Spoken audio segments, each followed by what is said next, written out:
Hoje eu quero falar com vocês sobre duas espécies de forração, o Liliópsis e o clorofito.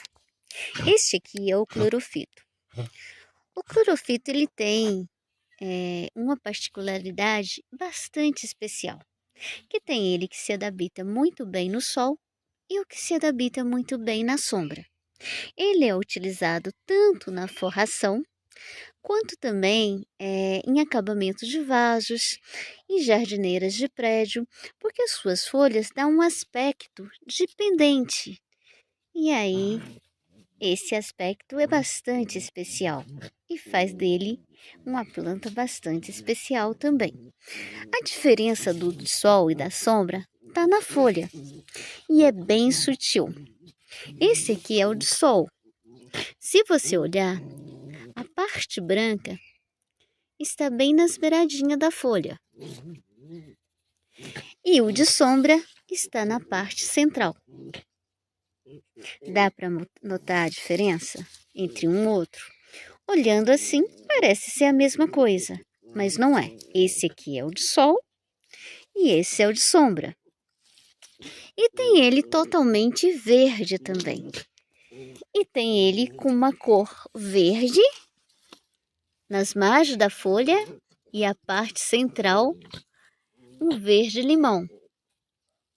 E esse é de sombra. E esse aqui é de sol, também com a mesma característica. Um é variegato e o outro é verde. E todos dois têm espécie que se adapta na sombra quanto no sol.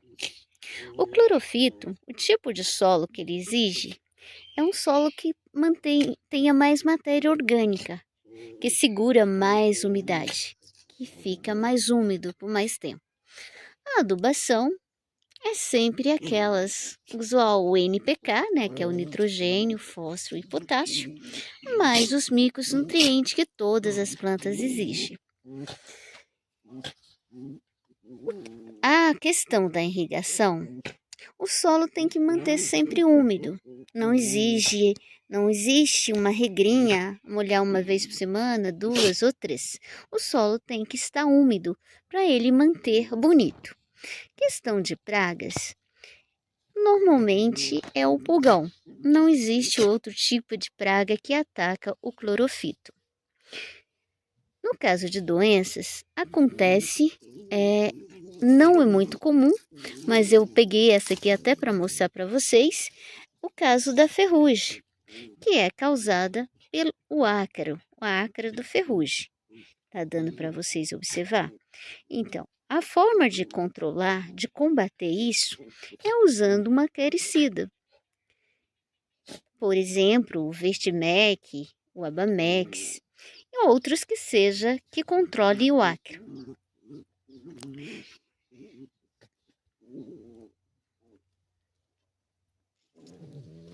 Olha, para vocês verem. A forma de produção dele é através de mudinhas. Ele vai formando esse cordão, olha, vou mostrar para vocês, e vai formando essas mudinhas na ponta. E aí, para você reproduzir a muda, é só desprender uma da outra e plantá-la. Questão de 15 a 20 dias, ele já está todo enraizado e super bonitinho. Tanto uma espécie quanto outra, tanto de sombra quanto de sol, o verde ou o variegato. A forma de produzir muda é a mesma forma, ok? Olha só como ele é bonitinho. Ele vai fazendo esse cordão, olha. Eu estava me esquecendo de dizer para vocês que ele também dá uma florzinha bem delicada na cor branca. Só que não tem nenhum aqui florido, estou procurando aqui para achar para vocês, mas não tem. Agora vamos ver o Liliópsis, também conhecido como barba de serpente, que é esse aqui. Ele é bem parecido com o clorofito, porém é outra espécie de planta. A barba de serpente, ela se adapta muito bem em sol pleno ou meia sombra, nunca na sombra. Tem ele da cor variegata, que é esse que eu estou mostrando para vocês, que é a cor branca e a cor verde. E tem ele totalmente verde, que é essa muda que está aqui perdida no meio. Ele também produz, dá uma florzinha branca e depois dá essas sementinhas, ó.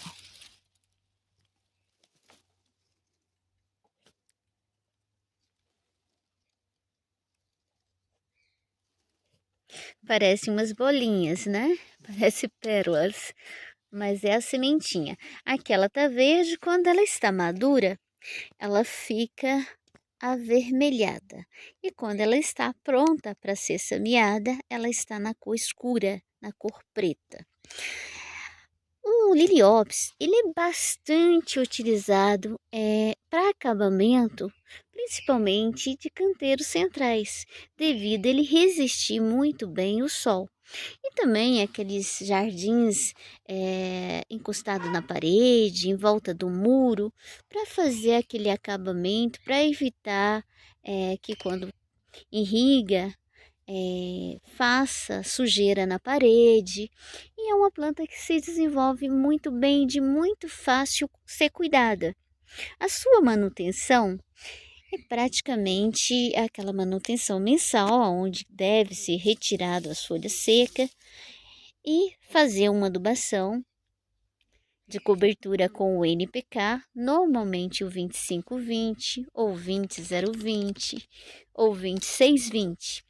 Também com matéria orgânica, pode ser utilizado desde o esterco de curral, quanto a cama de frango, como humus de minhoca. Sempre é bom lembrar que todo esterco a ser utilizado, ele tem que estar curtido. E afinal, o que é curtido, né, gente? Curtido é quando ele fica em repouso de 45 dias a 90 dias. É o tempo que ele tem para se decompor, que ele fermenta, que tem toda aquela atividade dos micro-organismos. E para você saber se um esterco está curtido ou se ele já está pronto para ser utilizado em seu jardim, em suas plantas de maneira geral, o interessante é se você colocar a mão, abrir um buraquinho e colocar a mão, ele estiver quente, aquele quente que você está custando suportar, ele ainda não está pronto. Os micro-organismos ainda estão em atividade, fazendo toda aquela fermentação e decompondo ele. E por que não deve ser usado quando ele está nesse estágio? Porque quando está fermentando, a ação do micro-organismo, para que isso ocorra, essa decomposição, há um excesso de respiração dessas microvidas e isso esquenta. E quando esquenta, se estiver na raiz da planta, vai queimar, vai sapecar aquela raizinha fininha, que é onde se encontra a coifa, que é as células aonde a planta absorve tanto água como nutriente. E se queimar essa parte da coifa, a planta acaba morrendo, porque ela não tem como absorver tanto nutriente quanto água. Então, ela fica incapacitada de se desenvolver, ok? Então, se lembrar, não há adubo melhor do que adubo orgânico, seja ele de origem animal quanto de origem vegetal. Porém, nunca se deve utilizar adubo que esteja em estágio de decomposição, que não esteja pronto para ser usado. O adubo deve ser sempre utilizado quando ele está curtido, quando ele passou todo o estágio de decomposição, aonde não há mais atividade de micro-organismo, ok? Pessoal, essa foi o nosso vídeo de hoje. Espero que vocês tenham gostado e que tenha passado alguma informação útil a vocês. E até o nosso próximo vídeo. Até lá!